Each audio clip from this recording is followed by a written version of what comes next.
estudiantil, porque en 1992, cuando se aprobó, era una ley que pretendía adecuar la normatividad colombiana a lo que se denominó en su momento la apertura económica o la globalización. No podemos decir que el Tratado de Libre Comercio es el primer día de la creación en materia de una política económica.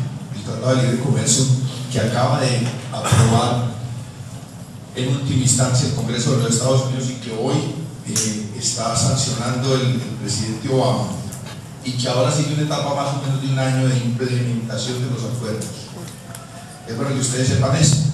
¿Qué son de implementación del Tratado de Libre Comercio? La implementación del Tratado de Libre Comercio es un periodo durante el cual los estados que suscribieron el tratado adecúan su legislación interna a lo que dice en el tratado, que es obligatorio y mandatorio, no es potestativo. El Tratado de Libre Comercio tiene el rango de Constitución Nacional, no es la Constitución, pero tiene el mismo rango. En Colombia, yo no soy abogado, supongo que ninguno de ustedes es abogado, la enfermería, no creo que haya abogados, pero se debe saber esto. En Colombia hay una cosa que se llama en las leyes el bloque constitucional.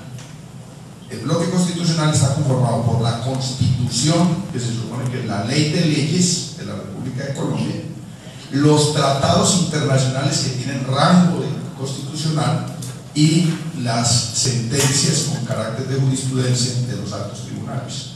Eso se llama el bloque constitucional. Son los criterios a los que se tienen que referir todas las leyes, los decretos reglamentarios, las ordenanzas de las asambleas departamentales, los decretos de los gobernadores, los acuerdos de los consejos municipales y los decretos de los alcaldes. No puede haber una norma debajo de ese bloque que se contraponga, que sea contraria a lo que esté establecido en el bloque constitucional. O sea, la Constitución, los tratados internacionales y las jurisprudencias de las Cortes son ley de leyes, están por encima de las leyes ordinarias. Entonces, ningún alcalde, por ejemplo, de un municipio productor de maíz, que está viendo afectado a sus campesinos que están importando mucho maíz, puede sacar un decreto que diga: prohíbo la llegada de maíz importado a mi municipio. No puede, porque la ley superior dice que no se puede prohibir la importación de ninguna cosa de esas. Entonces, esta es como la primera observación, es que cuando empezó toda esta política de libre comercio, empezó con leyes ordinarias, con decretos. Luego escaló hacia una constitución, que es la Constitución del 91, que en materia de educación trajo la primera innovación grave para la educación superior. O sea, la Constitución del 91 trae la primera puñalada para la educación superior y para la educación pública colombiana. Miren lo que dice la Constitución. La Constitución Nacional del 91 dice: la educación es un derecho de la persona y un servicio público. Eso dice la Constitución. La educación es un derecho de la persona y un servicio público. Antes de la Constitución, la educación era un derecho fundamental de la sociedad. Pasó a ser un derecho de la persona, pero no un derecho fundamental, un derecho. La Constitución está llena de derechos. O sea, el que se lea la Constitución, eso es, si uno piensa que eso se cumple, dice: no, vivimos en el país las maravillas. El derecho a la vivienda, el artículo 51 dice: todo ciudadano colombiano tiene derecho a una vivienda digna y el Estado tiene la obligación de proveerla. Allá donde vive la gente, allá viene donde vive la gente. Pero ni siquiera contempla la educación como derecho fundamental. Y luego dice una cosa peor: dice, el Estado, la sociedad y la familia son los responsables de la educación. O sea, nadie.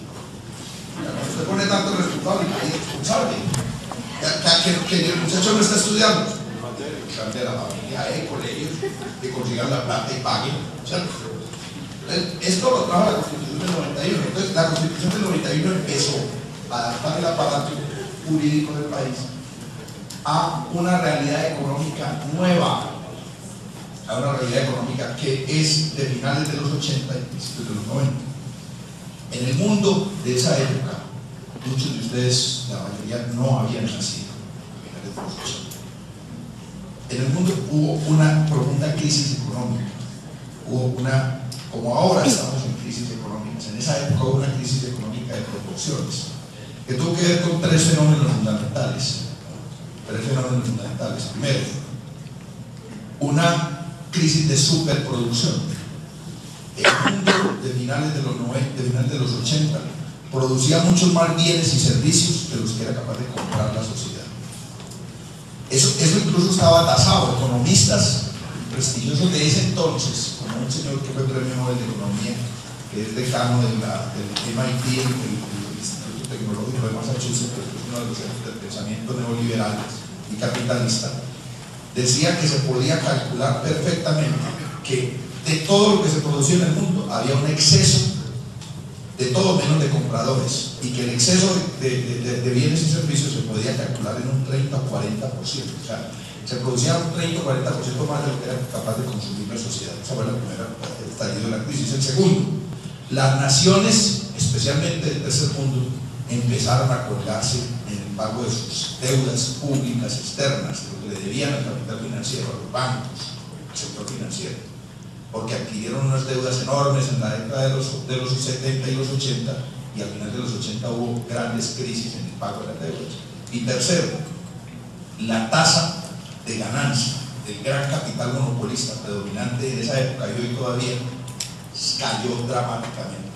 O sea, los cálculos de la época dicen que hubo caídas en las tasas de ganancia, en las utilidades, dijéramos, del capital financiero, que pudieron representar hasta el 50 o 60 o 70% de lo que se ganaban antes, al final de la década de los 80.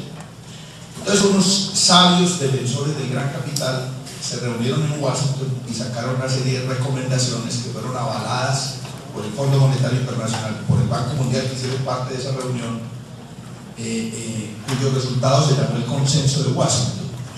Ustedes han oído hablar del Consenso de Washington, estoy seguro que todos han oído hablar del Consenso de Washington. Y cuando uno oye hablar tanto de una cosa, se imagina que es un consenso entre personas que pensaban distinto. Cuando hay un consenso, uno dice un consenso entre el estudiante, el profesor, el directivo, que tienen pensamientos distintos, por lograr un consenso. El consenso de Washington fue un consenso de yo con yo. Fue un consenso del Banco Mundial, donde el que manda es el Banco de la República Federal de los Estados Unidos. Del Fondo Monetario Internacional, donde el que manda es la Casa Blanca y el Departamento de Estado. De la Organización de Ayuda Exterior que se llama USAID de los Estados Unidos, la Secretaría de Comercio, el Departamento de Comercio, el Departamento de Agricultura y el Departamento de Estado de los Estados Unidos. Ese fue el Consenso de Washington. El Consenso de Washington fue un consenso entre los que pensaban lo mismo, ¿cierto? Entonces de consenso no tiene nada, simplemente que le pusieron ese nombre, que es un nombre rimbombante. Y ese consenso lo que buscaba era reanimar la muy alicaída tasa de ganancia de ese capital financiero, buscarle salida a esas mercancías que estaban sobrando en el mundo y resolver ese problema de deuda que había, que los estados se obligaran a pagar y hubiera mecanismos que se permitieran pagar. Y las recomendaciones, porque eso está escrito, eso no es que lo estoy inventando yo ahora después de 20 años, después de 22 años, fue en el 89. No es que lo estoy inventando, está escrito, está documentado. Es que el Consenso de Washington buscaba resolver el problema de la tasa de ganancia, resolver el problema de la sobreoferta en la producción de bienes y servicios, y resolver el problema del incumplimiento de las deudas con el capital financiero por parte de los estados. ¿Y qué se inventaron para eso? Se inventaron unas recomendaciones que eran las mismas para todas las naciones del mundo, eran como un contrato Minerva, que es la misma cosa, una forma ¿cierto? Todos los países del mundo tenían que privatizar los sectores económicos en los que los estados tenían inversiones, sectores que normalmente eran sectores estratégicos. Los estados en el capitalismo no invierten en todo, invierten normalmente en los sectores estratégicos, telecomunicaciones, comercio exterior, educación, salud, cosas estratégicas. Pues la venta de chucherías y calzoncillos y cosas de esas la dejan los particulares, pero las cosas estratégicas normalmente es una cosa, digamos, de un desarrollo histórico del capitalismo, que se descubrió y se llegó a cierto consenso, es decir, un consenso de que era necesario que los sectores, a algunos sectores no se le entregaran a la competencia del capital privado, porque no era conveniente, por ejemplo, que la construcción de los escenarios deportivos para los jóvenes de los barrios populares fuera negocio, que dejaba de ser, eso no es negocio. ¿Qué negocio puede ser hacer cancha en los barrios populares donde usted no puede cobrar la entrada? Entonces, lo tenía que asumir el Estado. La salud, que es un derecho, que es una cosa tan sentida porque tiene relación íntima con la vida, si se le entregaba al mercado como una mercancía más, pues era una cosa que ustedes saben cómo opera el mercado.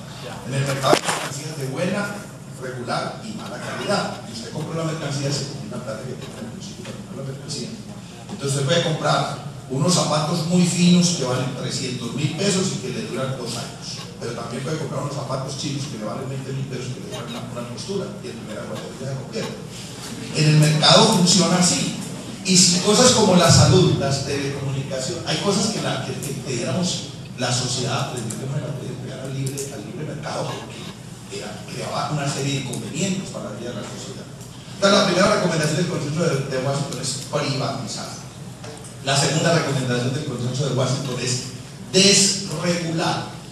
Eliminar regulaciones en todos los ámbitos laborales, de comercio exterior sobre todo, bajar aranceles para que poderle saltar la salida a las mercancías que estaban sobrando, para poder darle salida a los capitales.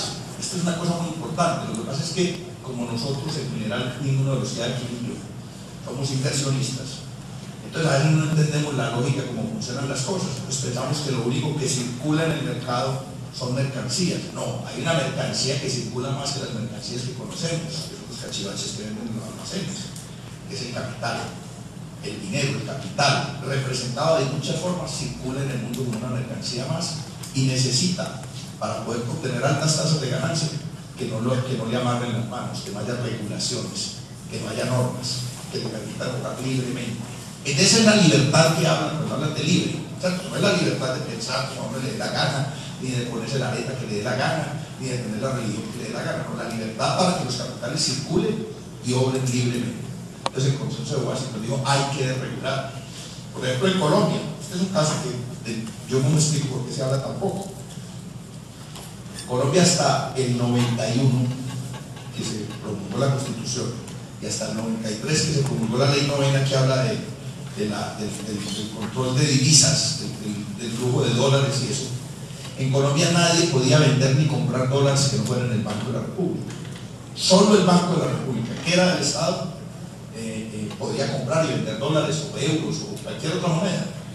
Eso le representaba en su momento al Estado colombiano un ingreso por utilidades en el negocio de comprar y vender dólares de 2 billones de pesos de aquella época, del año 92-93. Esa es la utilidad que se ganaba el Banco de la República. La Ley Novena, que seguía basada en la Constitución del 91, eliminó esa prohibición, y de ahí en adelante cualquier particular que tuviera como que, desde luego, no cualquier particular, cualquiera, sino un banco podía comprar y vender divisas, y esa renta que tenía el Estado se le entregó a los particulares. Así operó la cosa del consenso de Washington. Estoy dando estos detalles para que entiendan, porque voy a explicar enseguida cómo operó en la educación. ¿Cierto? En educación, es el tema que nos afana. Y me disculpa que esté hablando de esa época, es que, repito, el libre comercio no se inauguró ayer, hoy que Obama presentó el libre comercio. Esto es un proceso que viene, como dicen, sin prisa pero sin pausa, en el que no ha dejado de avanzar día a día, mes a mes, año a año. Colombia entrando más en la cosa del libre comercio, por lo que llaman la globalización, o lo que se llama, como decía el maestro Rodrigo, el neoliberalismo. En educación, entonces, lo primero que hicieron fue eliminar la educación como derecho, convertirla en una posibilidad de mercancía, porque si es un derecho y un servicio es una mercancía por antonomasia. Un servicio es una mercancía. Y eso mismo pasó con los servicios públicos, y eso pasó con una serie de actividades de la sociedad. Y con la Constitución del 91, el gobierno de ese entonces, de César Gaviria, diseñó una cosa que se llama el Plan de Apertura Educativa. Plan de Apertura Educativa 91-94. Ese plan de apertura educativa 91-94 dio base, dio fundamento legal a la Ley 30 de la que estamos hablando ahora. Entonces, la Ley 30 trajo innovaciones en su momento a cómo funcionaba la educación superior en Colombia. La Ley 30 tenía como propósito fundamental, y lo dice la Ley 30 en sus sustentaciones de motivos, reducir como porcentaje de aporte a la universidad estatal, el aporte estatal. El aporte del Estado, convertirlo en una cifra menor. Les voy a dar este dato que puede ser ilustrativo. En el 90, las transferencias del Estado para la educación superior correspondían al 85% de todos los gastos de funcionamiento de las universidades públicas. O sea, 85 de cada 100 pesos que recibía la universidad pública eran transferencias directas del Estado. La matrícula solamente significaba el 5% de los ingresos totales del Estado. 5 de cada 100 pesos se recibían por matrículas y 10 de cada 100 pesos se recibían en el 90 por concepto de otros ingresos, ventas de servicios, investigaciones, derechos de expedición de certificados y cosas de esas. ¿Cierto? El propósito de la ley 30 era cambiar esa composición de tal forma, lo decía la ley 30, que las matrículas fueran siquiera el 33%, que la venta de servicios fuera siquiera el 33%, para que el Estado solamente aportara el 33%. Meta que no han logrado aún, pero ya están llegando, y con esta reforma lo van a lograr mucho más. Miren, en el 2009 ya, 19 años después de haber aprobado, o de 17 años después, 16 años después de haber aprobado la ley 30, ya iban en esto, ya las transferencias del Estado a la universidad pública solamente significaban el 51%. Las matrículas no la habían logrado subir al 33%, la resistencia del movimiento estudiantil, y yo creo que también la pobreza de la gente no habían permitido que la subieran más. Y las ventas de servicios y otros ingresos ya iban en el 35%. O sea, no habían logrado la meta. La ley 30 no ha logrado la meta que se propuso de 33, 33 y 33 por terceras partes. Venta de servicios la tercera parte, matrícula la tercera parte y financiación estatal la tercera parte.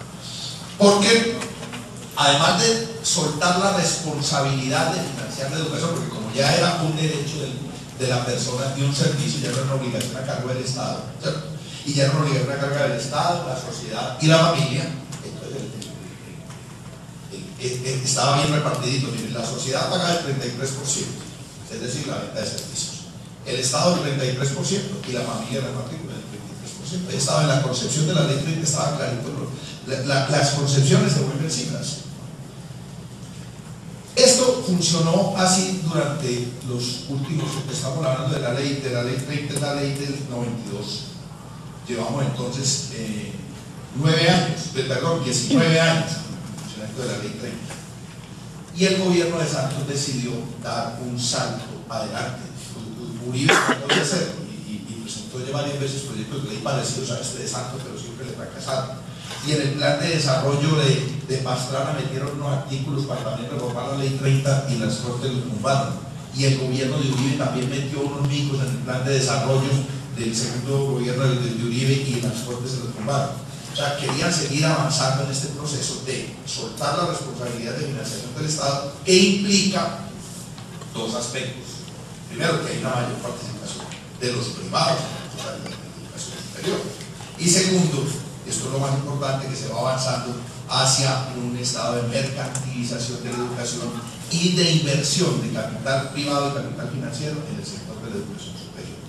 Y a ese punto, aunque el gobierno de Santos lo niegue y diga que en la reforma no está establecido el ánimo de lucro para la educación superior, ahí no lo dice expresamente. Le quitaron la frasecita, pero al quitarle la frasecita no quitaron el contenido, por una razón, porque hay una norma de normas, que es el Tratado de Libre Comercio, que dice textualmente, en un capítulo que es el capítulo de inversiones, dice el Tratado de Libre Comercio, que está por encima de esta ley que se va a aprobar en el Congreso, dice: Colombia está obligada a crear una forma de tipo específico de entidad jurídica para los servicios de enseñanza superior. Eso como que no dice nada. Colombia está obligada a crear una forma de tipo específico de entidad jurídica para los servicios de enseñanza superior. Pues al fin y al cabo, hace rato es un servicio, pues tienen que crear una forma jurídica a los servicios de enseñanza superior. Pero resulta que en ese mismo capítulo de inversiones está establecido estas otras reglas que quiero contarles a ustedes, que se complementan con esto.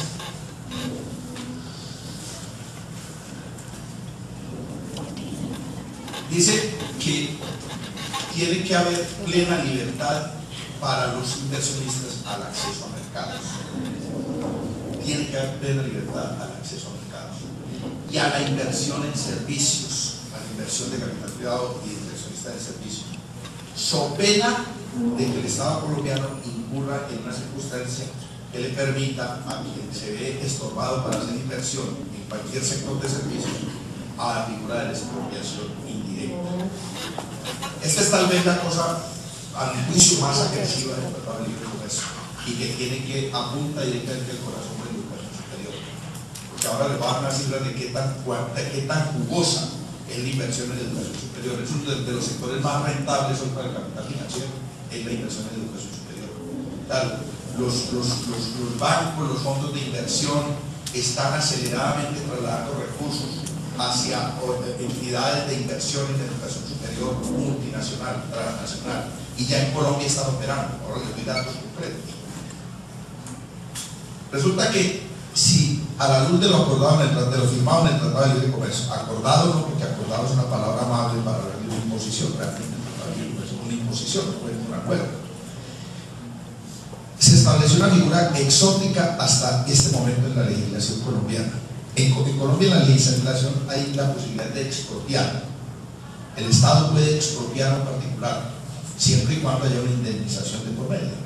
Entonces, si usted necesita hacer una carretera y necesita comprar unas tierras para hacer la carretera, el Estado necesita, entonces alegamos artículos constitucionales y legales que dicen que el interés colectivo prima sobre el interés particular, y entonces usted le tiene que vender al Estado esa tierra. Y la avalúan, no llevan un señor de la norma de propiedad, hacen una avalúo, y si usted se revela y dice que por ese precio no venden, entonces simplemente se le expropian y le consignan en un banco lo que dice la valía y punto. Y si no se sale, le mandan a la policía y lo sacan. Pues eso acaba de pasar aquí en el Bicentenario, la Parque Bicentenario la toma aquí en Medellín. A esos ciudadanos en el municipio de Medellín, el Estado municipal, les expropió sus casas, donde vivían algunos por más de 100 años sus familias, y les fijó unos precios que la gente consideró ridículos, no aceptaron los avalúos, entonces simplemente les consignaron en un banco a su nombre la plata y les mandaron al ESMAD para sacarlo. Todo. Eso está establecido en nuestra legislación, pero el TLC trae una figura nueva, y es que se puede pensar en la expropiación indirecta. Eso está expreso, no es pues que sea una cosa que nos estemos imaginando, no. En el TLC hay un artículo que dice que un inversionista podrá alegar cobro de permisos o de indemnización al Estado cuando considere que por una acción del Estado se procedió a una expropiación indirecta. ¿Qué es una expropiación indirecta? Una expropiación indirecta es que Carrefour, que es una multinacional, una gran superficie de mercancías, puede alegar que si el gobierno subió el IVA, por ejemplo, y las ventas le bajaron por efecto del incremento del IVA, puede alegar que hay una expropiación indirecta, porque le bajaron las ventas por una medida del Estado. O el gobierno le puso un impuesto adicional a la importación de alguna mercancía y eso le redujo sus utilidades, puede alegar una expropiación indirecta. Y esta figura no es exclusiva para Colombia, ya en México está operando en el NAFTA, que ya lleva 14 años, creo, lleva el NAFTA funcionando en México, Estados Unidos y Canadá. Ya hay un caso emblemático, hay muchos casos, pero hay uno que es emblemático porque tiene que ver con la vida de los ciudadanos. Y es que el estado de San Luis Potosí, en México, se negó a conceder licencia ambiental a una multinacional norteamericana para hacer disposición de desechos tóxicos en el territorio de San Luis Potosí. Simplemente llegaron a la multinacional a decir que tenía un estudio de factibilidad fase 2 para hacer un depósito de desechos tóxicos en San Luis Potosí, y que tenían el plan de inversiones y todo, y el municipio de San Luis Potosí dijo: no, aquí no, aquí los ciudadanos de aquí no aceptan que haya un botadero de desechos tóxicos aquí al lado de nosotros. Entonces la multinacional demandó al Estado mexicano, y el Estado mexicano perdió el pleito en los tribunales establecidos en el TLC entre Estados Unidos, México y Canadá, y tuvo que pagar el Estado mexicano $15 millones a esa multinacional por no haber dejado poner un botadero de desechos tóxicos. Y lo peor no es eso, lo peor es que el Estado mexicano, que es un Estado federal que hace transferencias a las regiones, a los municipios como aquí, le descontó de las transferencias a San Luis Potosí los $15 millones. O sea, tocaron los ciudadanos de San Luis Potosí que no dejaron poner un botadero de residuos tóxicos, los que terminaron pagando la indemnización por expropiación indirecta a una multinacional norteamericana. Entonces, todo esto es un aparato jurídico establecido para garantizar la rentabilidad al infinito del gran capital monopolista del capital financiero. Y en el sector de servicios de la educación superior está claro,